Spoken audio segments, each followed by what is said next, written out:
ও, চলে এসো। আজকে একদম বর্ষার বাজারে সিম্পল রান্না হয়েছে।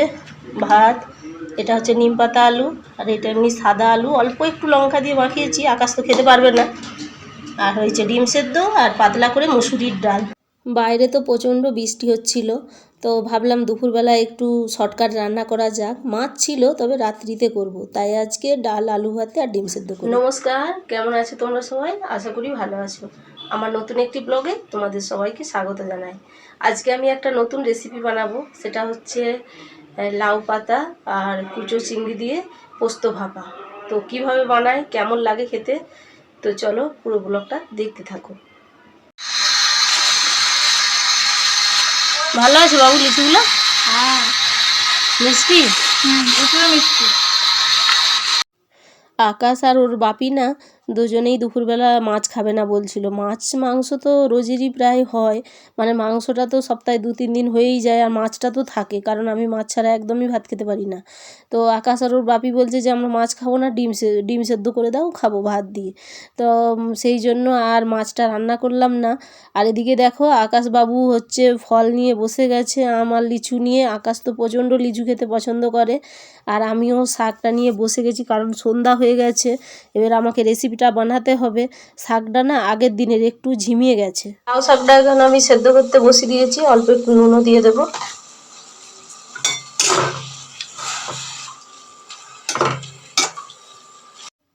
শাকটা সেদ্ধ করতে বসিয়ে দিয়েছি, নুন দিয়ে ঢাকা দিয়ে দেবো। 5-10 মিনিট হলেই লাউ শাক তো নরম সেদ্ধ হয়ে যাবে। আর এদিকে আমি মশলাটা ততক্ষণ পেস্ট করে নিই। দিচ্ছি হচ্ছে সাদা সর্ষে বা হলুদ সর্ষে আর কালো সর্ষে 1 চামচ করে দিয়েছি। আর চালমগজ, এলাচ আর হচ্ছে পোস্তটা আমি একটু পরে দেবো, মানে আধ বাটা যখন সর্ষেটা বাটা হয়ে যাবে, তারপরে ওটা দিয়ে আর একবার মানে বেটে নেব। তাহলে কি হবে, ওগুলো একটু গোটা গোটা থাকবে, মুখে বেশ মানে কিসমি মতো লাগবে, ভালো লাগবে আর কি। আর এদিকে আমি চিংড়ি মাছটা আগের দিনের বললাম ভেজেই রেখেছিলাম, আর লাউ শাকটাও আমার সেদ্ধ হয়ে গেছে। তো মশলাটা আমি বাটার সময় 2টো শুকনো লঙ্কা দিতে ভুলে গেছিলাম, সেই কারণে আবার 2টো লঙ্কা আমি দিয়ে পেস্ট করে নিয়েছি। এবার লাউ শাকটা আমার সেদ্ধও হয়ে গেছে। আর আমার না টিফিন কৌটো 2টো স্টিলের কৌটো আছে, তার মধ্যে একটা কৌটো আমি দেশের বাড়িতে রেখে চলে এসেছি, আর আরেকটা কৌটো এখানে আছে। তো একজনকে মাছ দেওয়া হয়েছিল কৌটোয়, তো নিয়ে এসেছে আকাশের বাপি, কি তাদেরই ওখানে আছে জানি না, ভুলে গেছি এখন। আর যদিও বাড়িতে থাকে, আমি না অনেক খুঁজেছি কৌটোটার জন্য, তো পাচ্ছিলাম না। যাই হোক, এখন আমি এই বাটিটাতেই করে নেব। দেখো আমি লাউ শাক দিয়ে দিয়েছি, চিংড়ি মাছটাও দিয়ে দিয়েছি, আর হচ্ছে পেঁয়াজটা আমি দিয়েছি আমার মানে স্টাইলে করার জন্য, এটা না দিলেও হবে। আর কাঁচা লঙ্কা দিয়েছি, আর মশলার পেস্টটা ছিল ওটা তো দিয়ে দিয়েছি। আর এর সবচেয়ে মানে লাগবে যেটা হচ্ছে সর্ষের তেল। সর্ষের তেলের পরিমাণটা আমি একটু বেশি দিয়েছি, যাতে তেলটা, এতে তো জল সামান্য পরিমাণে দেব, তার কারণে তেলটা দিয়েছি, যাতে শাকটা সেদ্ধ করা আছে আর মাছটা সব মিলিয়ে মানে তেলটার মধ্যেই যেন হয় সেই রকমভাবে। আর টমেটোও দিয়েছি একটু, 4 পিস করে, মানে পিস করে দিয়ে দিয়েছি, একটু গোটা গোটা থাকবে, ভালো লাগবে সেই কারণে। এবার আমি ভালোভাবে মেখে আর মশলা ধোয়া জলটা দিয়ে দিয়েছি। দিয়ে এবার চুলায় একটা আমি হচ্ছে কড়াই বসিয়ে তাতে গরম জল করতে দিয়ে দিয়েছি। তো গরম জলটা আমার ফুটে গেছে, গরম জল তো ফুটে গেছে। এবার আমি এই যে মোমোর যে পাত্র ছিল, পাত্রটা ছেঁদা আছে, ওর ওপর দিয়ে ভাপটা বেরোবে, সেই কারণে এটা নিয়েছি। নাহলে স্ট্যান্ডও দেওয়া যায়, স্ট্যান্ড বসিয়ে তার উপরে বসিয়ে দিলেও হবে। তো আমি এখন বাটিটা রেখে দিয়ে তার উপরে একটা প্লেট ঢাকা দিয়ে দেবো, আর তার উপরে আবার মোমোর পাত্রে ঢাকা দেওয়ার যে ঢাকনাটা থাকে ওটা ঢাকা দিয়ে দেবো। 2টো ঢাকা দেওয়া হলে ভাপটা বাইরে বেরোতে পারবে না। তো আমি রেখেছিলাম, হ্যাঁ 15-20 মিনিট মতো রেখেছিলাম। তো আমার একটু তাড়াতাড়ি হয়ে গেছে, রান্নাটা আমার কমপ্লিট হয়ে গেছে। এখন তো রান্না টান্না করে আসলাম, খেতে দেব, আর আমরাও খাওয়া দাওয়া করে নেব, আকাশকেও খেতে দেব। তো কেমন হয়েছে রান্নাটা সেটা তো সবটাই তোমাদেরকে দেখাবো। তো আজকের ভিডিওটা দেখে কেমন লাগলো অবশ্যই কমেন্ট করে জানাবে, আর যদি ভালো লাগে তাহলে সাবস্ক্রাইব করে আমার পাশে থেকো। চিংড়ি ভাপার সঙ্গে আমি আরও একটা রান্না করেছি, সেটা হলো চাকা মাছ দিয়ে আলু দিয়ে, আর হচ্ছে আমের যে কি বলে ওটাকে, আমসুটো বা শুকিয়ে নেওয়া আম যে হয় না, কী সব নাম বলে অত জানি না, যাই হোক হবে। আমসুটো বলে আমাদের ওখানে। ওই আমসুটো দিয়ে আলু দিয়ে আর মাছটা দিয়ে আমি একটু টক ঝাল বানিয়েছিলাম, ঝাল ঝাল খেতে কিন্তু খুব সুন্দর হয়েছিল। আর ফাইনালি আমার দেখো চিংড়ি পোস্ত, মানে চিংড়ি লাউ পাতা দিয়ে পোস্ত কেমন হয়েছে বলো দেখে। আমার তো বেশ ভালোই লাগছে, খেতেও কিন্তু খুব ভালো হয়েছিল। আকাশ তো কোনো দিন মাছের মানে কোনো রেসিপি খেতে চায় না, তবে এটা একটু খেয়েছিল, আর সেটা তোমরা একটু পরেই দেখতে পাবে। আর আমার এই টক ঝালটাও কিন্তু খুব সুন্দর হয়েছিল, মানে খেতে দুর্দান্ত হয়েছিল, দুটোই ভালো হয়েছিল। তো এখন আমি আকাশবাবুকে আগে খেতে দিয়ে দেবো।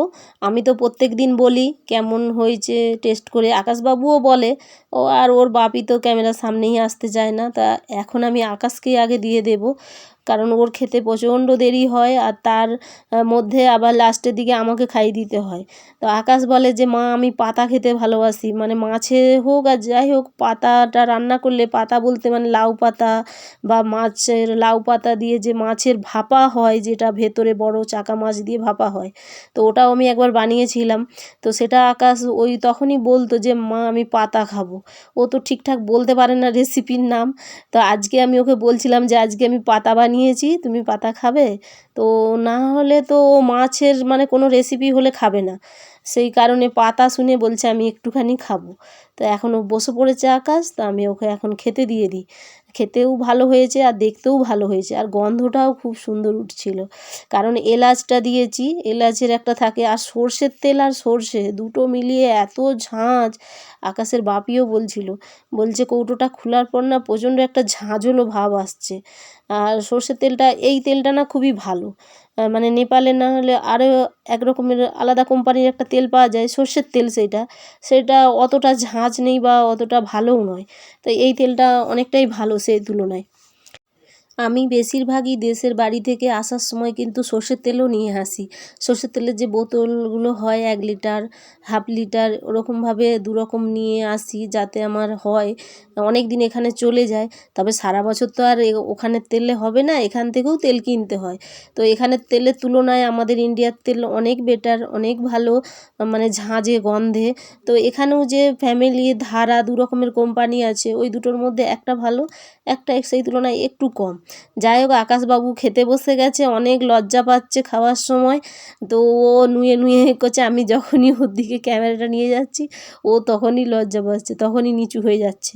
আর দেখেছো আকাশ কিন্তু মাছ খায় না, মাছের পাতা খায়। বসেছে পাতাটা মাখিয়েছে আর মশলা তেলটা যে আছে না ওইটা মাখিয়েছে, তো অল্প অল্প একটু একটু খাচ্ছে। ওকে যদি কোনো মানে রেসিপি টেস্ট লাগে, ভালো লাগে, তবেই ও খাবে। তবে কিছুটা খেয়েছিল, আবার দ্বিতীয়বার আমি পাতা দিয়েছিলাম, পাতা বলতে মানে লাউ পাতা, মাছের যে রেসিপির পাতাটা আর কি, তো দিয়েছিলাম। সেটা কিন্তু দ্বিতীয়বার ও খায় না, পাতের দেখো এক সাইডে রেখেছে।